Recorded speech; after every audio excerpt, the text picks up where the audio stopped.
La peinture que vous venez de voir, je suis assez contente. Franchement, je suis assez contente. C'est ce que je voulais. Et en fait, c'est la peinture qui va illustrer le mois de novembre, donc l'introduction de novembre. En fait, dans chaque, pour vous parler du grimoire, bien sûr, dans chaque mois du grimoire, il y a une introduction avec une petite phrase d'accueil et une illustration, toujours. Et puis après, on retrouve des illustrations selon si... Je n'illustre pas tout le temps les rituels, mais il y a certains rituels qui sont illustrés, d'autres des illustrations par rapport à une incantation. Ça dépend.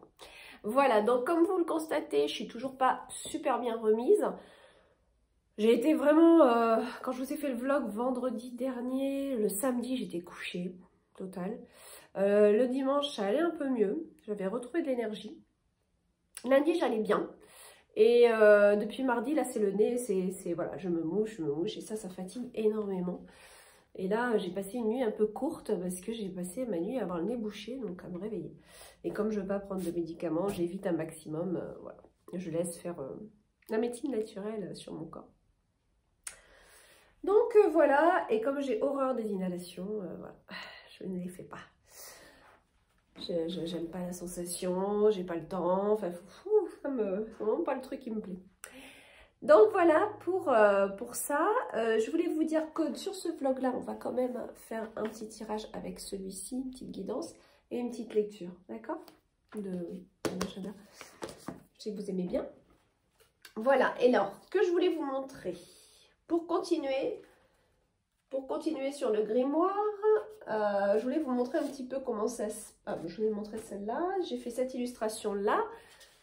Alors, vous ne l'avez pas vu en train de... Vous m'avez pas vu en train de peindre celle-là parce que je l'ai faite le soir devant la télé. Voilà. Un petit hibou qui va agrémenter le texte de novembre. Voilà. Là, je voulais vous montrer... Ah oui, celle-là aussi que vous aviez vue... Voilà, donc celle-là, en fait, je sais pas, je crois que je ne l'avais pas expliqué, mais c'est une illustration qui va être pour le rituel du souffle sacré. Voilà, donc une méthode que j'ai reçue par mes guides. Donc voilà, et qui est assez magique. Ça a été vraiment... ça a été vraiment un... En fait, je l'ai reçu en rêve. Mes guides m'ont amené dans un monde un peu particulier et ils m'ont expliqué voilà comment guérir certaines douleurs, certaines choses et tout par le souffle sacré. Et donc ça a été quelque chose de très particulier que j'ai reçu et je vous le livre en exclusivité dans ce grimoire. Voilà. Ensuite, je vais vous montrer donc par exemple tout ce qui est illustration de recettes ou quoi. Là par exemple, je prends pour illustrer ça. Donc je sais pas si vous voyez. Petit pot comme ça, ben, j'ai pris mon petit pot qui est là, voilà. Donc je me le suis mis devant moi, je me le suis mis comme ça, incliné, et j'ai essayé de reproduire, voilà. Donc là maintenant, vous l'aurez compris, c'est un petit pot à épices, c'est mon pumpkin spice, les épices à citrouille, voilà, que je fais moi-même. Donc dedans il y a un mélange d'épices avec un dosage, et là je vous le montre, je vous le dessine pour le grimoire, puisque je mets la recette dans le grimoire, tout simplement, parce qu'après, il y a beaucoup de recettes en octobre où on met cette épice dedans. Donc voilà. Voilà. Et vous allez voir dans une prochaine vidéo comment on peut se rattraper sur un ratage de peinture. Parce que c'est ce qui m'est arrivé avec celle-ci. Donc ça, c'est la recette d'une tarte. Bien sûr, vous aurez compris, il y a des courgettes dedans. Et en fait, eh ben, à un moment donné, comme j'avais pris j'ai plusieurs grammages de papier, puis bon, celle-ci, je sais pas pourquoi, j'ai pas pris. En fait, j'ai plus beaucoup, il faut que j'en rachète de l'autre. Donc, je les garde précieusement pour des peintures où ça mérite beaucoup de peinture. Et là, en fait, quand je suis partie, je pensais pas que j'allais mettre autant de couleurs. Bon, bref, le papier a trop mouillé et du coup, ça a déchiré. Mais vous verrez tout sur ça a déchiré ici. Donc là, j'ai essayé de recoller comme ça avec la peinture, mais si vous voyez bien. Voilà, il y a un gros ratage là. Et vous allez voir que je peins, puis paf, la moitié de la feuille s'en va avec le pinceau. Et en fait, tout simplement, je récupère l'illustration quand c'est comme ça, je scanne, et là où il y a le bobo, eh ben, je retouche sur Photoshop. Voilà, tout simplement. Je voulais vous montrer aussi. J'ai fait aussi cette illustration pour une recette de gâteau citron que j'adore. Voilà. Que j'appelle le gâteau soleil. Parce que c'est toujours pareil. Alors je ne le dis pas forcément dans toutes les recettes du grimoire. Je pense que je mettrai une note dans le début du livre. Mais toute recette est à faire en conscience. Et qu'en fait, votre gâteau de soleil, c'est la confiance en soi. C'est déployer ce chakra de confiance en soi. Donc... mais ouais, dans celui-là, je crois que je le marque. Mais c'est vrai que toutes les recettes, je raconte pas une histoire à toutes les recettes parce qu'il faudrait des pages et des pages.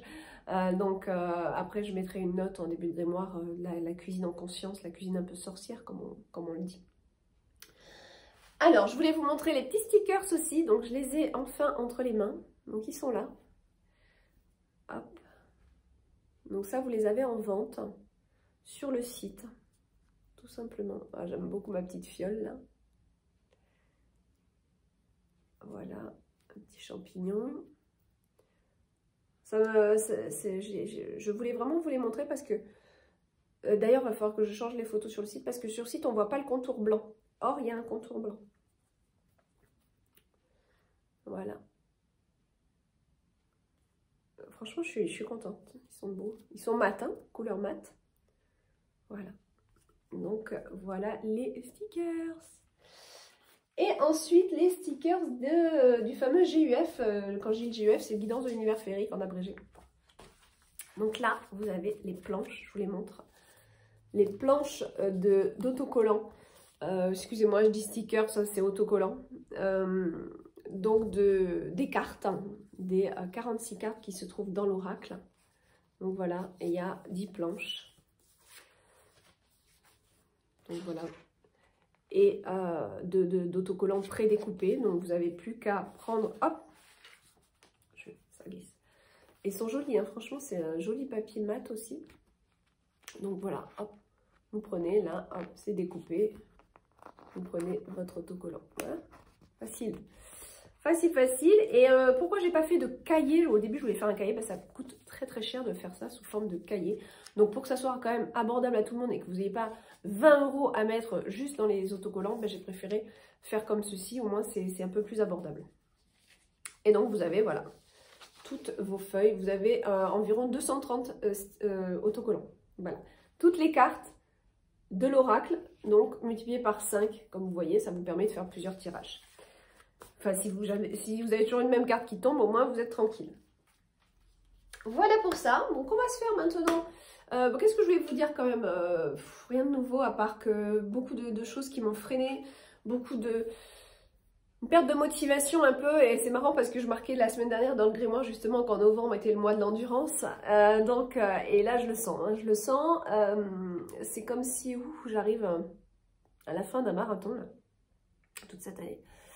Et qu'il faut encore tenir bon. Voilà, d'où ma fatigue, d'où mon immunité qui a un peu chuté. Et puis bon, beaucoup de soucis, comme je vous ai dit en octobre, que j'ai dû gérer, qui m'ont fatiguée, mais vraiment fatiguée. Et là encore, je suis découragée par SFR, voilà, je vais le dire, hein, pas de honte à le dire, c'est que vraiment, c'est fou comment on peut se faire arnaquer par des groupes connus comme ça.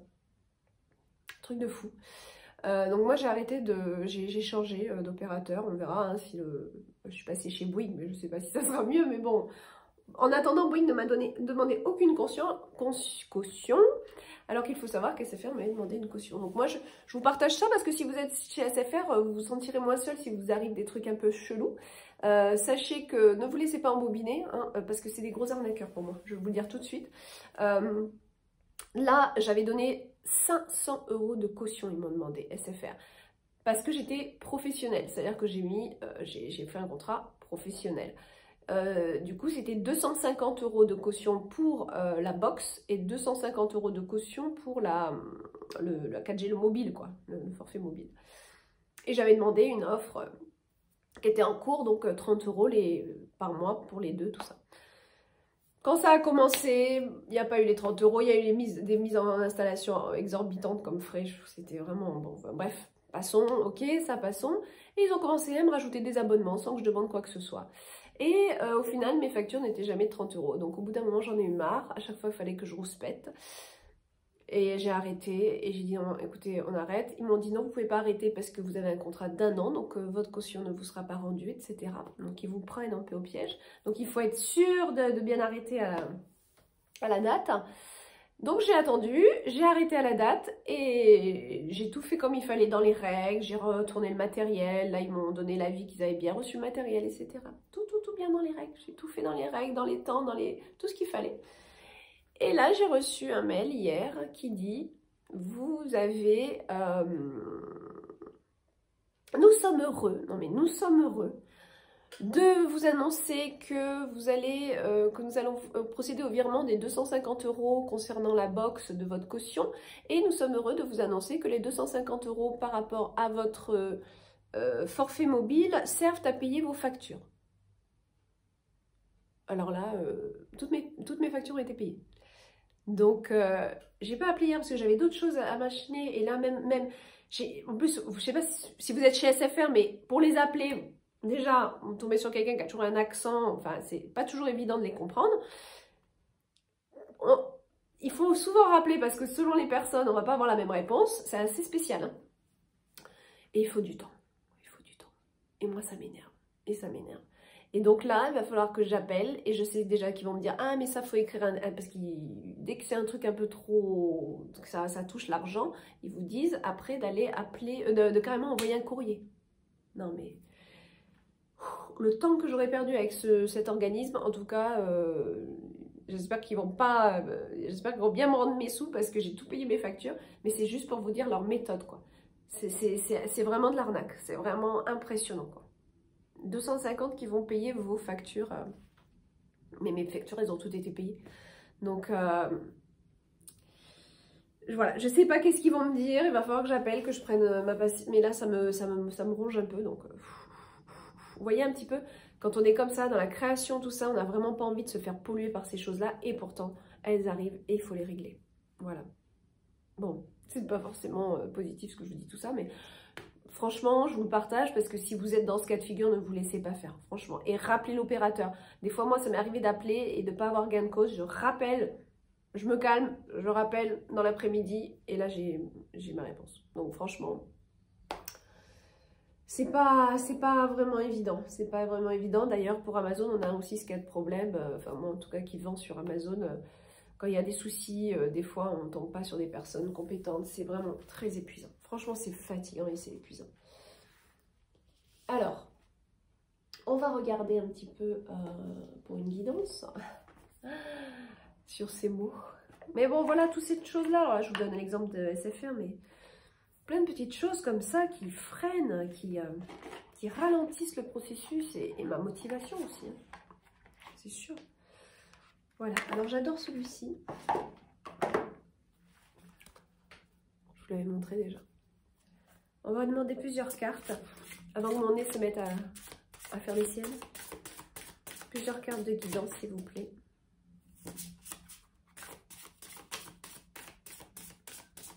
Allez.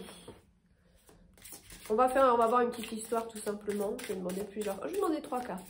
3 cartes, s'il vous plaît, pour la semaine qui arrive. Pour les jours, la semaine. Vous voyez comment ça résonne pour vous aussi, à l'intérieur de vous. Peut-être que ce sera le mois qui arrive. Je peux demander une petite guidance. Allez. Donc je fais comme ça. On va prendre une là. Une là. Et une là.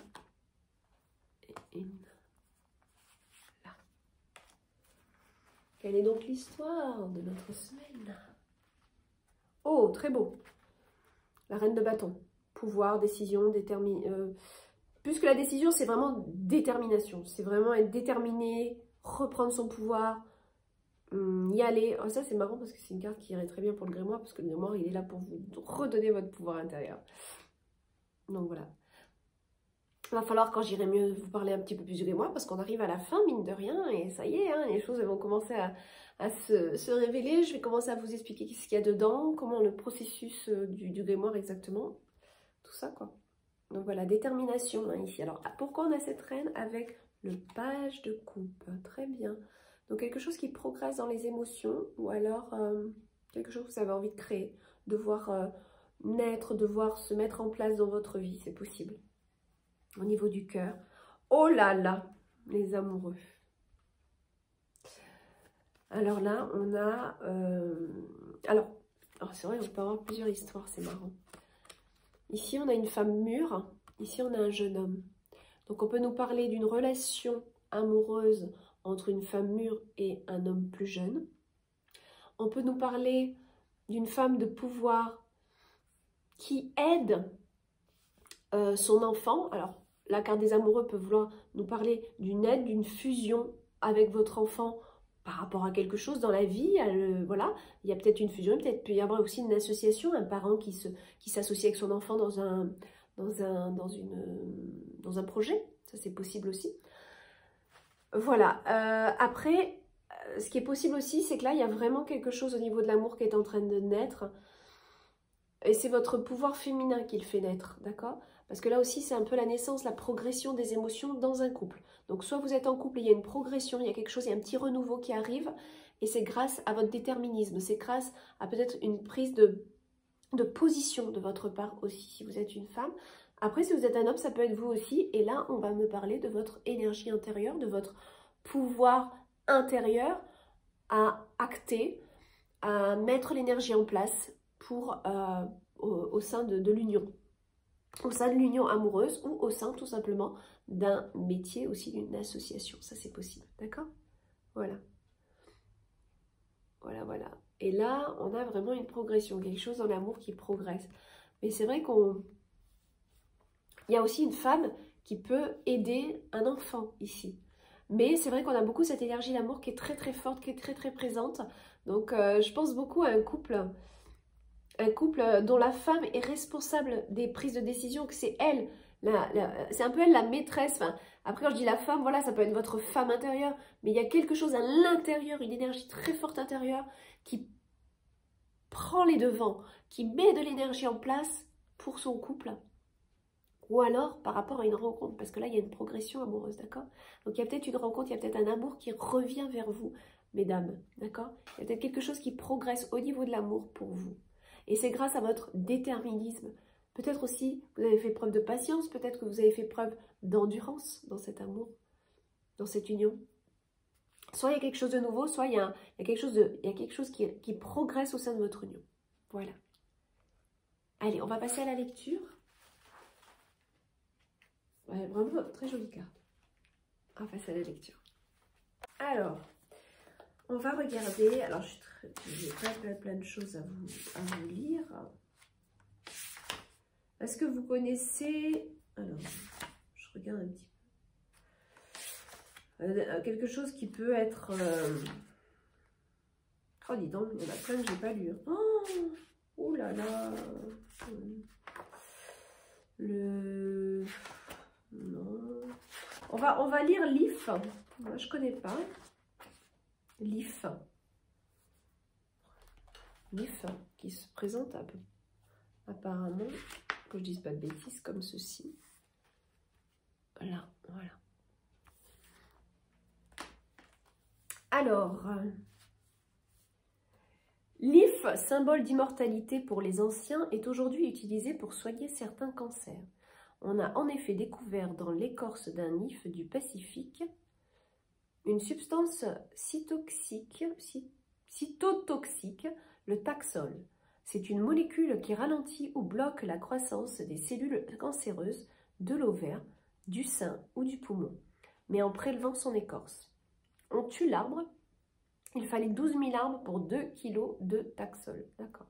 Heureusement, à partir d'une substance voisine extraite du feuillage de l'IF européen, les chercheurs français du CNRS ont découvert un équivalent du Taxol encore plus puissant que ce dernier, le Taxotere. Bah, disons, on est dans les X.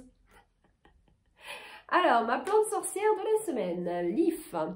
L'IF de la famille des Taxacées est un petit arbre à la croissance lente, mais à la longévité exceptionnelle. Imputrescible, robuste et d'une certaine souplesse, son bois était jadis utilisé pour la confection des arcs. Il est aussi très prisé des ébénistes et des luthiers pour ses qualités acoustiques exceptionnelles. Pour les chrétiens, l'if symbolise le lien entre le ciel et la terre. C'est pourquoi il est abondamment planté aux abords des églises et dans les cimetières. Voilà, voilà. Voilà, mes chers, peut-être que cette vidéo, vous la trouverez un petit peu courte, mais en même temps, je suis vraiment pas dans ma grande forme. Et j'ai encore d'autres trucs à gérer, voilà. Je vous fais des gros bisous et moi, je me replonge dans le travail. Bye bye. Alors voici une nouvelle peinture que j'ai voulu faire pour une recette de tarte. Vous l'aurez compris, il y a des courgettes dedans et des œufs, puisque je les illustre. J'avais décidé dans le fond de faire comme une espèce de carrelage de cuisine. Alors bon, je savais pas trop, j'y suis allée un petit peu à l'aventure, j'avoue. J'avais envie un petit peu du côté soit vert, soit orange, mais comme il y avait déjà beaucoup de orange dans le grimoire, je me suis dit je vais faire un petit peu les carreaux dans les tons de vert. Et puis bon, ça rappelait un peu les courgettes. Voilà, donc après là j'ai décidé de faire une table un petit peu en bois. Et vous allez voir à un moment donné qu'il va y avoir un petit problème, non pas à cause de la peinture, mais à cause de cela. Voilà, exactement ce que je suis en train de mettre là. Les drawing gum, qui est une espèce de cache pour pouvoir peindre par-dessus sans que ça peigne la tarte. C'est-à-dire qu'on peut, voilà, on peut dépasser avec le marron et ça ne peindra pas la tarte. C'est pour ça que je n'en mets que sur les bords, histoire de la protéger. Mais vous allez voir, en fait, mon drawing gum, il m'a fait que des bêtises cette fois-ci, parce qu'il a aussi bousillé mon pinceau. Le pinceau que vous avez là, il a dû partir à la poubelle, parce ça a été impossible que je le nettoie. D'habitude, j'y arrive, mais là, non. Donc voilà. Et je pense que le drawing gum est un petit peu trop vieux. Il va falloir que je le change. Donc voilà, là, je finis. Et voilà, regardez bien. Paf, ça a déchiré le papier. Voilà, bon, j'étais un peu découragée. Voilà, ça a déchiré là aussi. Voilà, l'œuf a été déchiré, donc ça a été déchiré à plusieurs endroits. Donc quand c'est comme ça, eh ben, on panique pas. On se dit qu'on va faire du mieux qu'on peut et on retouchera les défauts sur Photoshop tout simplement. Bien sûr, il faut s'y connaître aussi en Photoshop. Mais j'avoue que c'est un petit peu déplaisant d'avoir ce genre de cas. Mais c'est pour vous montrer un petit peu que tout est réparable et tout est possible dans la vie. Quand on veut, on peut. Voilà, donc là je continue à faire la couleur de la pâte à tarte. J'essaie de faire ressortir au maximum l'effet courgette. Donc dedans, il y a de la courgette et de la feta dans cette recette. Voilà. Sur ce, je pense que voilà, après je vais peindre les œufs, tout ça. Je vous laisse regarder ça en musique et je vais clôturer ce vlog comme ceci. Bisous, bisous.